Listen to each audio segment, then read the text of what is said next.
Sangwe kaze mfite bakunzi ba BTV Burundi kaze tubashikiriza amakuru avuga muri Kirundi bwamushyikirizwa na Jean Gilles Verne na Kimana amakuru duhera ku ngingo nkuru ziyagize nuko mu gihugu Burundi Evariste Ndayishimiye amagana abarundi na cyane abakozi ba leta guhindura ingendo kugira ngo Burundi buzoba ari igihugu cifashe mu mwaka 2040 niyo biteye imbere mu mwaka 2060 twabateguye mu makuru nayo umuririmbyi Thomas Nzeyimana benshi biyazi ku izina rya Mukombozi yamenyesheje ko agiye kuzokwitoza mu matora y'ibihumbi 2025 mu kibanza cy'abashinga amateka natwe twabateguriye makuru sayo gusa bene yandi mu kanya Sangwe kaze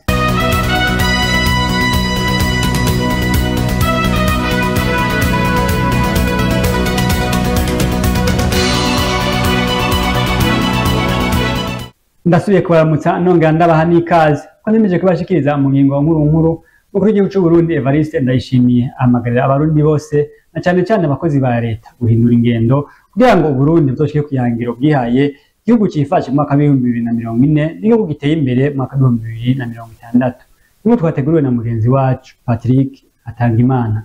Burya tutagiye turakorana igihugu cyacu ntigishobora kuzotera imbere ntabwo ari birebire iyi vision tuyikurikize urukundo rw'igihugu cabo gukurikiza amategeko ya leta bakamenya yuko twese turi bene mugabo nibwo buryo bwonyene bwo kugira ngo dushobore gutera imbere no guhindura n'abantu bari muri administration. Je murandaba haja administration iyo hari bazo by'agihugu nukunda kubabona mugabo hari nk'umuntu ashaka kugurisha parcelle ucubabona ubushikiranganje bujejwe inyubako bwategereza ko buriko burerekana ingene gisaya zomera amabarabara hazoca erega mu mbona kazozo ivyo byose uriyumvira uti kugira ngo haze habe hari amahoro ntagire umuntu yiba ntagire iki ibisagara biba bitunganije uku inzihiye kizimya moto tegereza kuronka hica niba abarimwe no munsi cyo twigisha abantu guteranya amatongo barimire hamwe nuko tuzi ko umunsi umwe ajya amatongo yose bazoyavamwo bakaza kuba mu bigwati bakaza kurima bavuye mu bigwati beze bigwati bizoba birihe byubatswe gute abantu bakivyo bakavyumva mu mbona kazoza umwe akumva ati ubu je sinzorenza abana bakubera mu mbona kazoza ndabona yuko ndo twoshobora kugira ibibazo tukabura aho turima twese duca turabana mu maso gusa none tuzobaho gute kugira Burundi bushikire imbono kazoza y'igihugu cifashe mu 2040 n'igihugu giteye imbere mu 2060 abarundi atanumwe avuyemwo bahamagarirwa guhindura ingendo kugira umutima wo gukunda igihugu kwijukira kurangura imigambi y'iterambere haba mu nyubako no mu bindi bisata bakurikije igicapo c'imbono kazoza y'iterambere ivyo ni bimwe mu vyavugiwe mu kiyago c'umukuru w'igihugu Evariste Ndayishimiye yagiranye n'abahoze baramutswe Burundi Sylvestre Ntibantunganya na Domiciano Ndayizeye. Evariste Ndayishimiye mu vyo yashikirije yahamagariye abarundi na cyane abakozi ba leta kwikubita gashi mu kurangurana urukundo n'ubwira imirimo bashinzwe ni Burundi buzoshobora kuja ku rwego rw'ibindi bihugu vyo muri Afrika mu bijanye no murindi witerambere. Ari ibintu vyabaye mu kajagari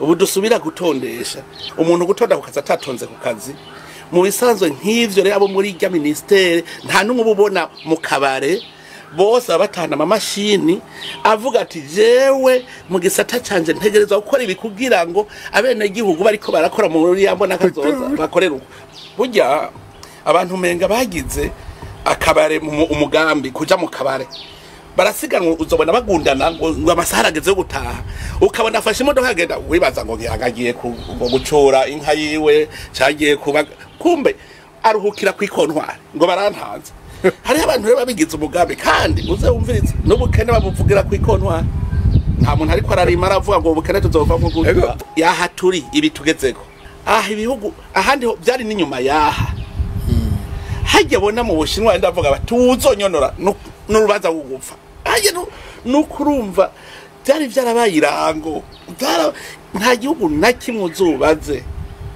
kitacenga haduciye umva twebwe rero twagize ivyago ko muri aka karere n'igihugu cyasigaye inyuma urumva ingorane rero dushaka kwipima nko kuri Tanzania imaze imyaka irenga 60 yiberenga nta magume ubutegetsi uri ngaho ni stable nkuko yari ko arabivuga nk'ubu uripima ku Rwanda kuva 94 cace gibigihugu stable twebwe raba n'igihe hagira ngo habaye stability mu 2015 hacasubira kuri ingorane no kuvuga yuko tumwe turacari muri vya vyumviro bimwe vya kera bishaje nico gituma uzobona urunganwe rwacu uzurabe ntirusa n'urunganwe ariko ravuga.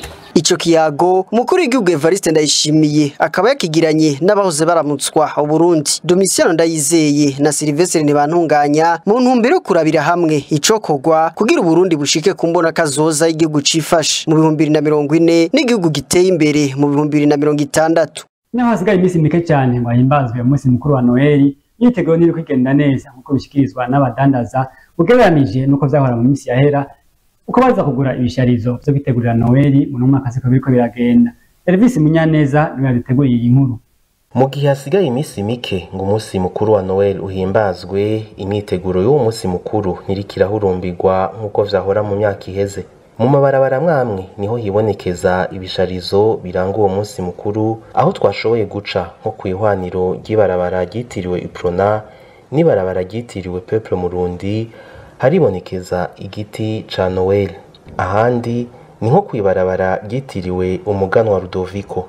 Bamwe mu badandaza ibiti vya Noel n'ibindi bisharizo bijana bamenyesha ko abaguzi batariko baraboneka ku rugero rushimishije bitewe nuko ibiciro vyiyongereye.